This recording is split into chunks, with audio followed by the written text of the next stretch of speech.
Hey guys, so today I'm going to be working on replacing my brake and clutch levers on my bike. I have the generic Bike Master brand levers here that I'm going to be chopping up and customizing to my liking, and I'm going to be replacing the unbreakable levers that are on there right now. So for this job you're going to want a handful of different tools. You're going to want a vise to hold the levers in while you're sanding them down. You're also going to want an assortment of different grits of sandpaper. You'll want a cutting wheel. If you don't have one, you can probably make do quite well with a hacksaw. You'll want a belt sander. You'll want some gloves, a couple of different wrenches, an 8mm and a 10mm, some safety glasses. And if you don't have a belt sander, you could probably make do with some hand files. It would take a lot longer to do it, but you could certainly get there over some time. So if you have these, that's a good alternative option. So I'm going to be starting with the front brake lever, and the reason I want to do this here, as you can see, if the brake lever was sitting here, with the unbreakable lever, there's this big knuckle here that allows this to swivel back, so that if you didn't have the bark busters here to protect your levers, this would be exposed. But now that I have the bark busters on here, I'm really not worried about this, so I don't really need the unbreakable levers. The other reason it's kind of a big deal for me is that I don't like how far out I have to be on the lever to compensate for this knuckle being here, and I think that I can kind of get my hand a lot closer and be a lot more comfortable with a variety of different grips if I'm not having to worry about all of this extra hardware being here. So really all you need to pull this off is a 8 and a 10mm wrench. There's a nut on the back side here. You pull this bolt out. There's also a pin that seats on the inside here that you have to pull out. And you can just kind of go up from the bottom side with a screwdriver and push this out. There we go. Once this pin's released, you got to be careful not to lose the spring on the back side. See, there it is. Alright, so I'm going to take and I'm going to trim off the excess here that I don't need, because I really only need 2 fingers to pull the front brake lever. So I'm going to start by, I'm going to just mark about 2 fingers width from this curve here, and then I'm just going to chop it off there at that mark. Alright, so now that I've cut this off, I'm going to take it to the belt sander and just kind of shape up the ends here and take a little bit off of this surface here as well. You can see it's a little bit thicker. I'm really not worried about this breaking, but what I would like to do is kind of have it be a little more comfortable when my fingers are sitting right about there, so that I can have it kind of in as close to the center as possible. And I'm also going to try to kind of dish this out a little bit so that my fingers have kind of a nice cradle to sit in there.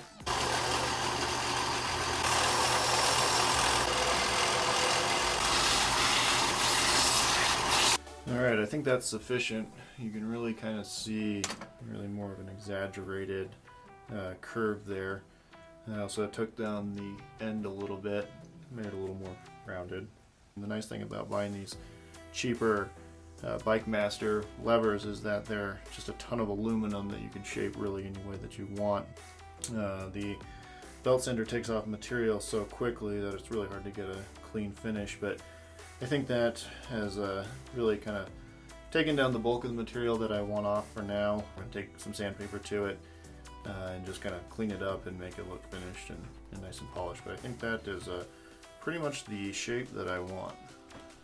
Alright, so I've got the lever clamped in the vise here, and I wrapped it up with some paper towels so that the vise teeth don't kind of bite into the aluminum there and score it. I've got some 150 grit sandpaper and some 320 grit sandpaper. So I'm going to try to take down the material a little bit with this, and then I'm going to switch. I'm going to use the 320 to polish it up. Really what I'm trying to do here is just kind of take off the rough surface from that really coarse belt sander, and then kind of take down the edges here so that they're nice and smooth, and just finish off the rounded edge here.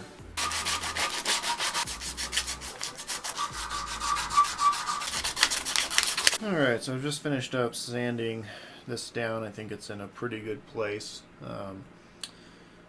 It's got a nice curve here. All the rough edges have been taken down. These edges here are nice and rounded, so it doesn't feel like it's going to be cutting into my fingers at all. Feel like it's in a good place to be put back on the bike. Alright, so now that I have this the way that I want it here, I'm going to go ahead and put the lever back in.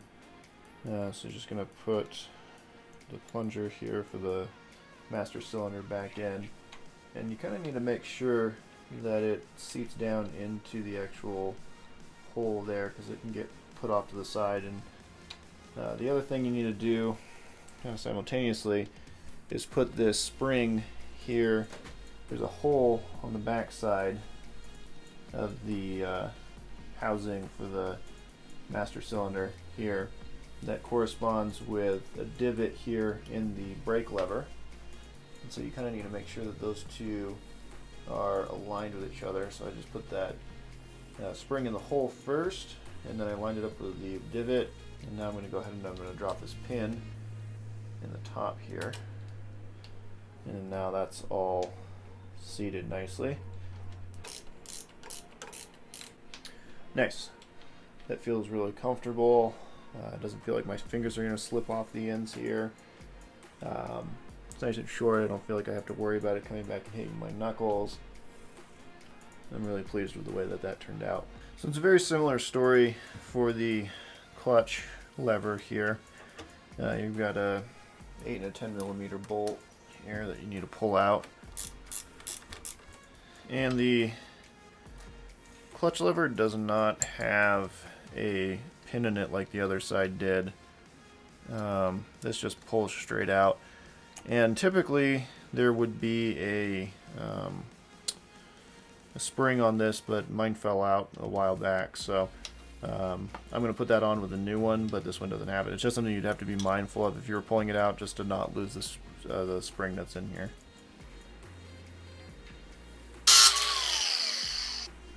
So one of the things I'm noticing about this lever that's a little bit different than the other one is that there's a lot more distance here than there was on the other one. The other one was a lot closer and a lot more kind of steep angle here. There's also a lot of material kind of here as well that I don't really think needs to be here. So I think that is pretty dang close to where I wanted. I'm going to throw it on the bike real quick and just kind of see how it feels. It is extremely hot right now, so I'm trying not to touch it with my bare hand. But I did a similar thing, kind of rounded around the edges. Got a nice kind of divot going here. I think I could go a little bit more potentially, but I think I've got a little bit there that'll keep my fingers from sliding off the end. And definitely took a lot down off of this kind of hump that was built up here. They put a lot of material on there that they really didn't need to. It's not like I'm worried about this thing snapping off ever.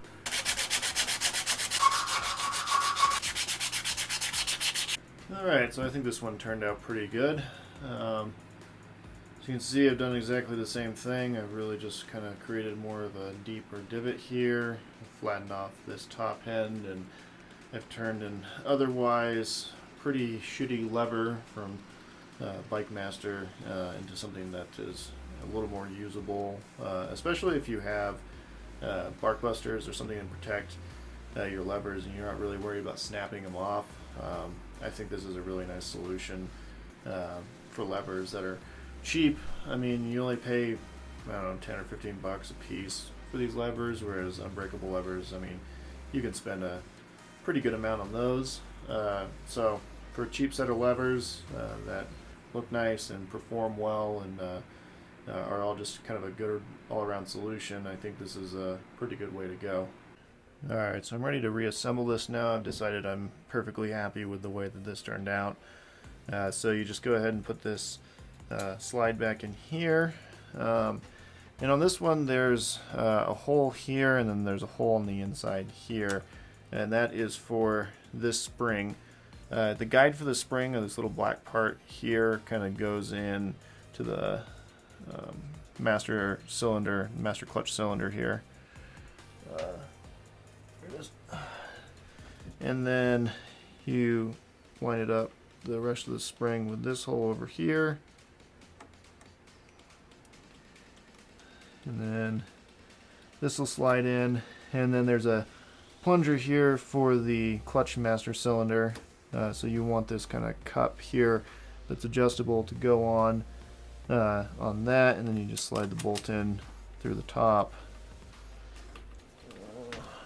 Wiggle it all the way through, and then put the nut on the bottom here.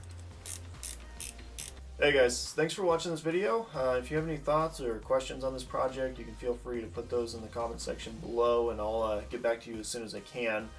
I'm going to put the links to the levers that I'm using, as well as all the tools, in the description below, so you can find those. Obviously, like this video and subscribe to our channel if you like the videos that we're putting out. We really appreciate it. Thanks.